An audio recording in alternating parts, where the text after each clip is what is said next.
Hi, my name is Chloe Haig, and this is my audience.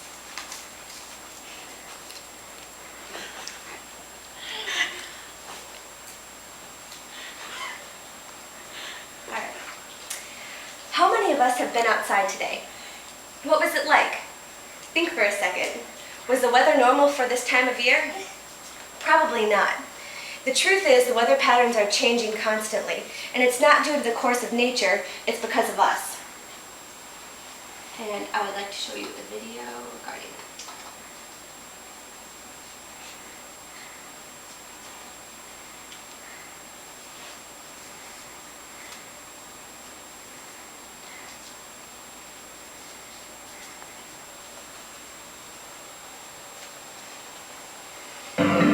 Some of the environmental trends that are disturbing scientists are hard to notice, but others are far less subtle.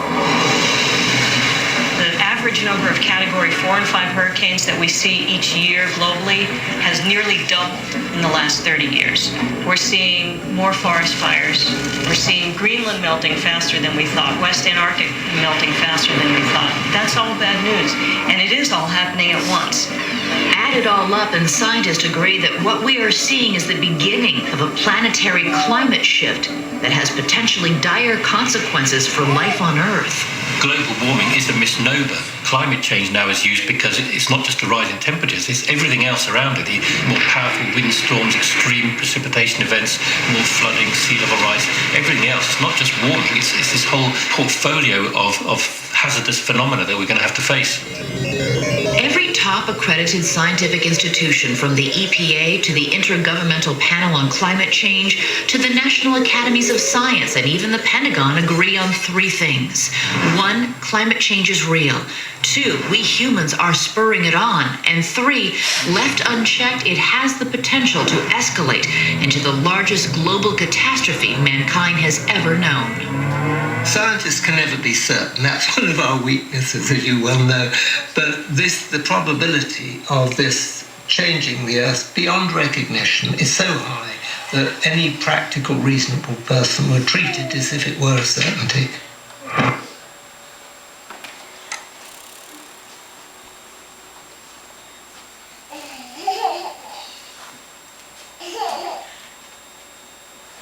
The changes that we see around us are not good.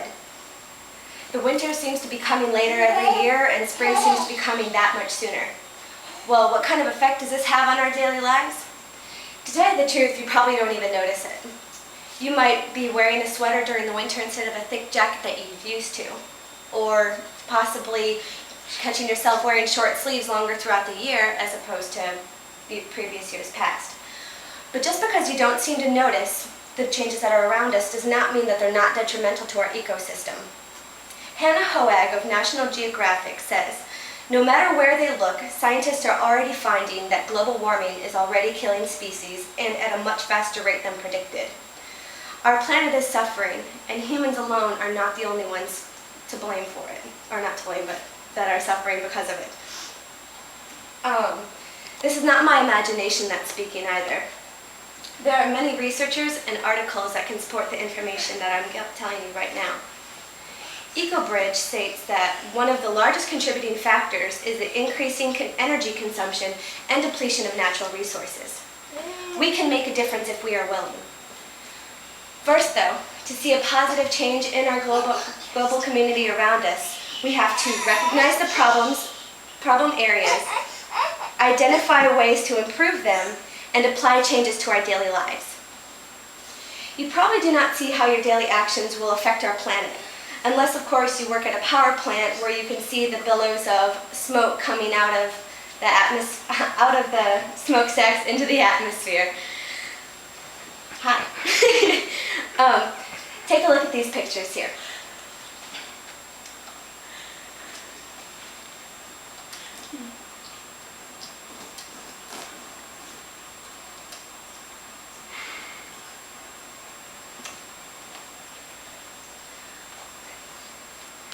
All of this is directly because of us.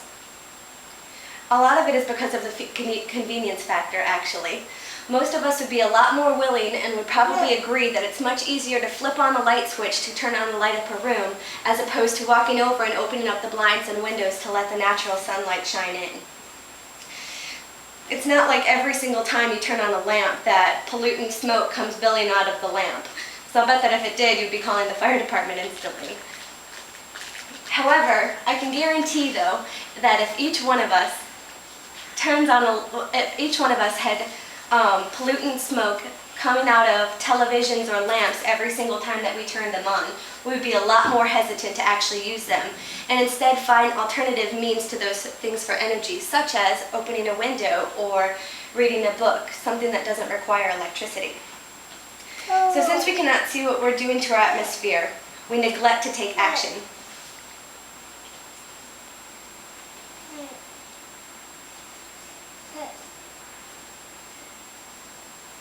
There are things that can be done to reduce energy consumption habits around us.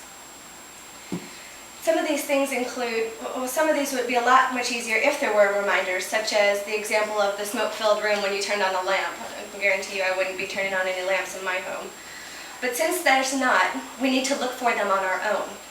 A lot of these things are easy to do and only require the energy of our muscle movement. Some of these things, like the things I've already stated, such as opening the blinds, is a very, very convenient thing.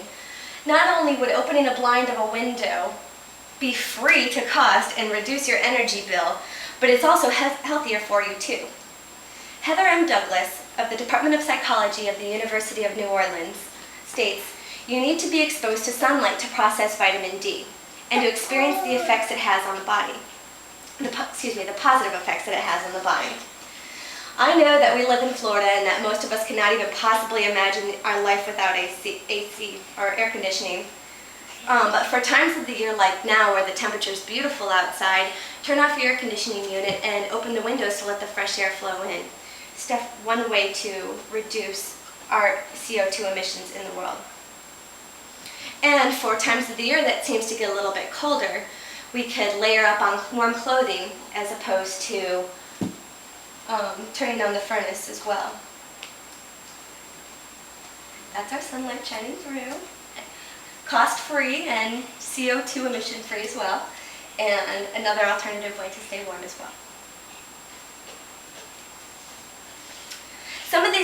The biggest thing though that these steps require is our conscious effort. Be aware of our and we need to be aware of our surroundings. For example, if you're sitting in your living room reading a book and you happen to notice that your bathroom light is still on for absolutely no reason, take the time and effort to go and turn it off. These simple steps will help reduce the overall amount of energy that we use within our own homes.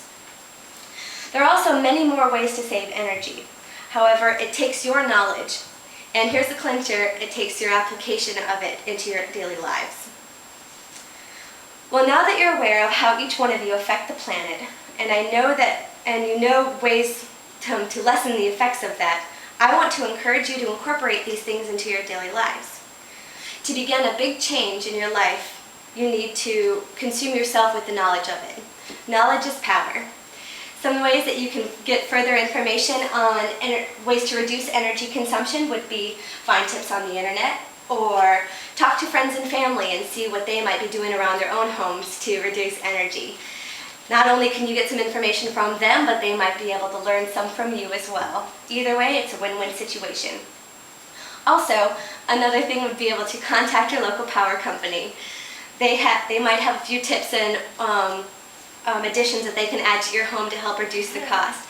Such as, I know Gulf Power in our local area actually has a mechanism that they can add to your water heater so that it's on a timer and that it's only heating the water during the times you're at home. There's no sense in wasting energy to heat your water when nobody's home to use it.